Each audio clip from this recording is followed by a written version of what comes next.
മാസപ്പടി കേസിൽ ഇഡിക്ക് മുൻപാകെ വീണ നാളെ ഹാജരാകില്ല. ആരോഗ്യ പ്രശ്നങ്ങൾ കാരണം മറ്റൊരു ദിവസം ഹാജരാകാമെന്ന് ഇമെയിൽ അയച്ചിട്ടുണ്ട്. എനിക്ക് ഷിജു ചേരുന്നു. ഷിജു പറയും. അബ്ദുൾ, എന്തായാലും ഇന്നലെയാണ് അഭിഭാഷകർ മുഖേന ഈ രേഖകളെല്ലാം തന്നെ ഹാജരാക്കാം. നേരിട്ട് ഹാജരാകാൻ ഇപ്പോൾ കഴിയില്ല. തനിക്ക് ആരോഗ്യ പ്രശ്നങ്ങളുണ്ട്, അതുകൊണ്ട് ഇഡി കൊച്ചിയിലേക്കുള്ള യാത്ര പറ്റില്ല, മറ്റൊരു ദിവസം ഇഡി അനുവദിക്കണം എന്നതടക്കമുള്ള ആവശ്യങ്ങളാണ് ഇപ്പോൾ ഇമെയിലിൽ ഉള്ളത്. ഇഡി ഉദ്യോഗസ്ഥർ ഇന്ന് യോഗം ചേർന്നായിരിക്കും ഇക്കാര്യത്തിൽ തീരുമാനമെടുക്കുക. സാധാരണഗതിയിൽ ഇത്തരത്തിൽ ആരോഗ്യ പ്രശ്നങ്ങൾ ചൂണ്ടിക്കാണിച്ച ഒരാൾ അവധി അപേക്ഷ നൽകിയാൽ മറ്റൊരു ദിവസം അവർക്ക് കൂടി എത്താൻ കഴിയുന്ന മറ്റൊരു ദിവസം, അതായത് അടുത്ത ആഴ്ചത്തേക്ക് മറ്റൊരു ദിവസം നൽകുക എന്നുള്ളതാണ് സാധാരണഗതിയിൽ ചെയ്യുക.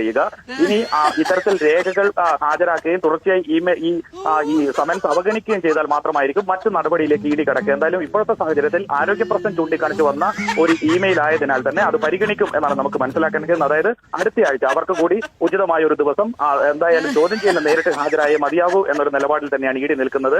ഏത് തീയതിയിൽ അവർക്ക് വീണ്ടും സമൻസ് അയക്കണം എന്നത് സംബന്ധിച്ച് ഇന്ന് ഉദ്യോഗസ്ഥർ യോഗം ചേർന്ന ശേഷം മാത്രമായിരിക്കും തീരുമാനിക്കുക. മറ്റ്